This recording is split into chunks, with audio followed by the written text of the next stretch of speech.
اچھا دیکھیے، جامعات کا جہاں تک تعلق ہے، آپ کو پتہ ہے جامعات بنیادی طور پر ایک فیڈرل سبجیکٹ ہے. ہماری جو فنڈنگ آتی ہے جامعات کی زیادہ تر 99% وہاں HEC سے آتی ہے، اور HEC فیڈرل گورنمنٹ کے تحت آتا ہے. HEC کا مسئلہ یہ ہے کہ HEC نے پالیسیز تو بہت اچھی بنائی ہوئی ہیں، مسئلہ وہی آ جاتا ہے امپلیمنٹیشن کا. ایک چیز. دوسری بات یہ ہے کہ HEC کے بجٹ میں اس طرح سے اضافہ نہیں ہو رہا جس طرح سے جامعات کی تعداد بڑھتی جا رہی ہے. مثلاً ایک جامعہ ہے، اس کو 10 ارب روپیہ ملتا تھا، پچھلے سال 10 ارب ملا.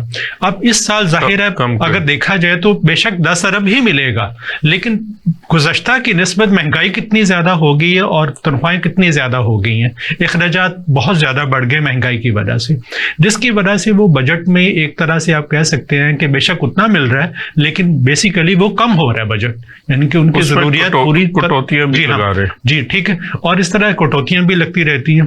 تو سب سے بنیادی چیز یہ ہے کہ ہائر ایجوکیشن کا بجٹ جو ہے وہ فوری طور پہ میں سمجھتا ہوں زیادہ ہونا چاہیے.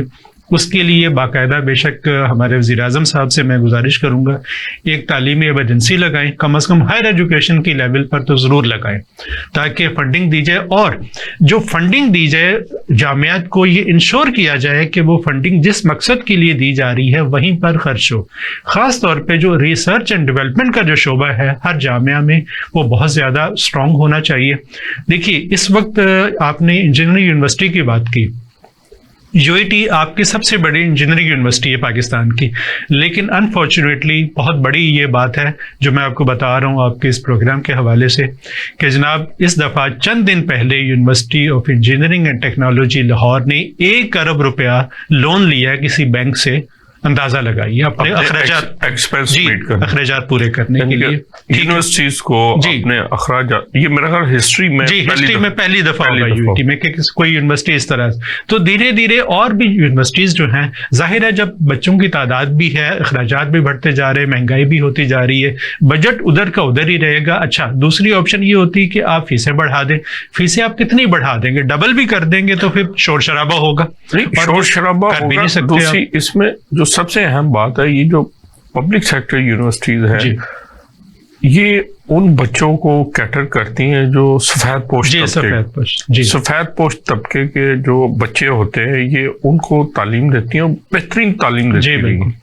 اچھا یہ ان کو ہمیں اپریشیٹ کرنا چاہیے کہ یہ جو سرکاری اسکول ہیں، کالجز ہیں اور یہ یونیورسٹیز ہیں، یہ جو سفید پوش طبقہ ہوتا ہے یہ ان کو دیتی ہیں. ان کے آپ نے یہ دیکھا ہوگا، ہاسٹل دیکھا ہوگا کہ پنجاب سے باہر سے آنے والوں کو ہاسٹلائز کرتی ہیں بڑے نامینل سے چارجز، ابھی بھی 2000 روپے منتھلی، اور ان کا میس ہوتا ہے جس میں بڑا کم ہوتا ہے. تو یہ ہماری اور ہمارے یہاں ملک میں 70% جو طبقہ ہے وہ سفید پوش طبقہ ہے. اچھا جامعات اب ان کی جو فنڈنگ پوزیشن ہے نا، اس حوالے سے میرے پاس ایک تجویز ہے، میں گورنمنٹ سے گزارش کروں گا کہ اس پہ ذرا توجہ دے. دیکھیے جو سرکاری جامعات ہیں نا، زیادہ تر 99% جامعات کے پاس آپ کو پتہ زمین بے تحاشا ہے. پنجاب یونیورسٹی کی مثال لے لیں، UIT کی مثال لے لیں، زمین بہت ہے ان کے پاس. تو امریکہ میں یہ ہوا تھا کہ ایک وقت ایسا آیا تھا کہ انہوں نے جامعات کو یہ ایک ون ٹائم فنڈنگ کی اسپیشل اس کام کے لیے کہ آپ اپنی کمرشل بلڈنگز بھی بنائیں. جگہ آپ کے پاس ہے، ان کمرشل بلڈنگز کو کرائے پر دیں کمرشل ریٹس پر، اس سے جو ریونیو جنریٹ ہوگا اس سے آپ جو روزمرہ اخراجات ہیں وہ پورے کریں. تو یہ فارمولہ بہترین کامیاب ہوا. یہ آپ کی تجویز بالکل ٹھیک ہے، لیکن یہ امریکہ کے لیے ٹھیک ہے جہاں رول آف لا ہے. یہاں اگر آپ ان کی پہلے ہی ان کی جو ایون کے جو اسکولوں کی زمینیں ہیں، کالجز کی، یہ اس پہ پہلے ہی بڑے عجیب و غریب پلانز بنتے رہے ہیں ان کو کسی طرح ہڑپ کرنے کے لیے.